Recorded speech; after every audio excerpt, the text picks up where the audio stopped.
Hi.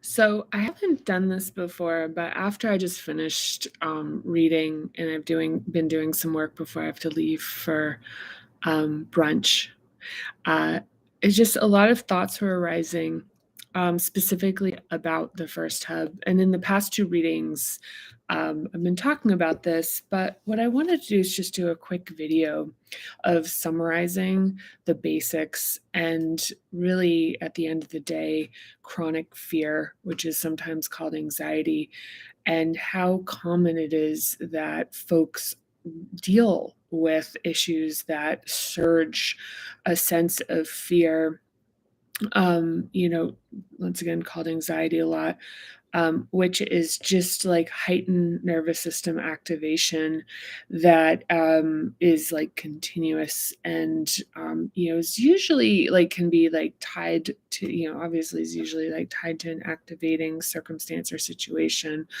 But how, the basics of the first hub are so critical and how physical security is such a crucial part of first hub regulation because there's just an underlying sense of not being physically safe. And this is can have like subtleties in terms of like economic safety, but that relate to as that like home and shelter, body, nourishment and nurture, work and livelihood, and, like money and physical possessions. So, I just wanted to make a quick video, just, I guess kind of in a response to raising all of these, topics and, and just take the time to read from page, let's see where we are with this, is I believe it's in the techniques and exercises here on page 76, which is, like the theme with this is feeling sort of physically undermined, and for many folks, this can, some of the overlaying adaptations like shame, um, guilt, yeah, like just other like nerve, kind of like things that have to do with like social belonging, um, can really be like activated and even the situation itself, um, can be like really activated and be a repeating thought pattern, but that the underlying, the underlying matter being like the fear, like a kind of fear that's related to survival.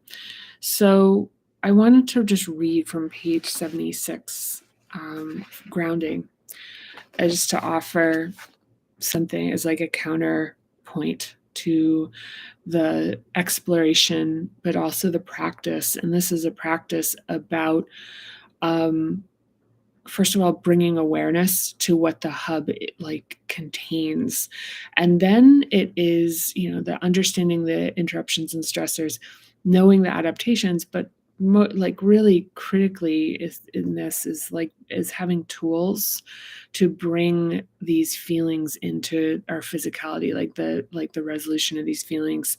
So, with physical security, once again, it's really undermining a sense that things are not consistent, so, or let's say it creates a sense of instability.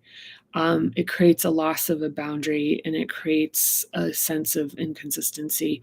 So, part of bringing that into both the awareness and feeling, which is that our body has always been here, the ground has always been here. These consistent foundations, these consistent containments, um, they remain. And so I'm going to read the grounding part and then I'm going to leave you to it. So, anyhow, so grounding. Sometimes you may feel, sometimes you may find yourself feeling mentally and emotionally frayed at the edges. Concentration is difficult. Resentments arise easily, and assuming negative intent in others becomes reflexive and combined with a general low key impatience with people. This fussiness can happen when we've been working too much, not eating well, not caring for our health, and are exposed to people and societal factors that diminish our dignity. It can make it hard to connect with ourselves and can cause tension in our relationships, especially when they're also struggling. Fussiness comes from disconnection to others, and although it can be supported by connecting with other people, the natural world has a unique capacity to absorb and restore equilibrium.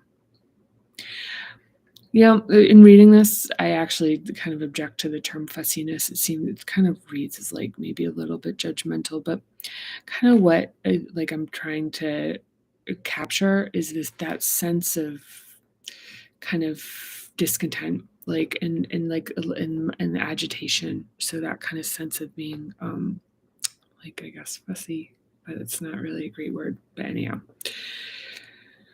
what I'm about to describe will require a leap of faith for some folks because it's simultaneously simple and a little weird. It's the practice of grounding and spending time in nature. Simply bringing attention to keeping the soles of your feet on the ground can be a game changer. But for the premium experience, take off your shoes and socks and stand barefoot on the ground. Direct contact with nothing between you and the earthen surface. Unlocking your knees with a slight bend is essential. Locking can act like a circuit breaker, cutting off the connection to the rest of your body. Unclenching your bum also increases the benefit. When you're feeling disconnected, you can use grounding to rehumanize yourself, or you can use it to get a second wind if you need to get more work done. Grounding restores connection with the natural environment as it absorbs excess charge and synchronizes with your body. The process is passive, just standing on the ground. Unlock knees and let it happen. Notice the solidity and consistency of the earth and extend the feeling to the sense of being held and supported by something that's always there for you. When there's disconnection with the body, the first step is to notice how you feel without minimizing or downplaying it. Rather than seeing spikes in agitation and combative thoughts as moral shortcomings, view the fussiness as needs to be met and take responsibility and support yourself. When you have needs, attend to them with care instead of turning them into negative narratives. Consider this layer of your psyche an infant requiring adoration, loving attention, and responsiveness. Assume positive intent with yourself as you return to the nature of your first hub, innocent, reflexive, and new. This is the nature within yourself that you're returning to with patience and understanding. It's unreasonable to expect a fretting baby to be anything other than what it is, and what it needs is comfort and soothing, not fixing. An important note for those of you who are inclined to nurture others: nurture and rest are not restorative for you when you're providing them for others. Caring for your own needs to ground and be nurtured is essential, especially when you're attending to the needs of others. Again, I discuss altruism in the fourth hub, but for our purposes now, remember that self-nurturing and conscious reclamation are forms of altruism for a part of ourselves that needs to be embraced and held. All right, I love you. And I guess to close out, let's just do a deep breath in through the nose and out through the mouth.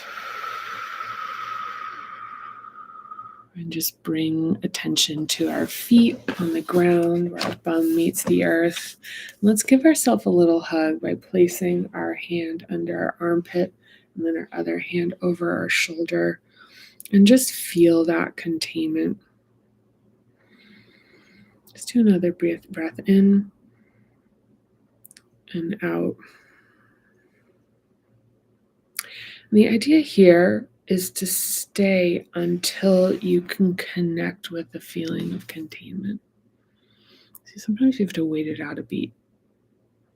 So inhale in through the nose and out through the mouth, feet on the ground.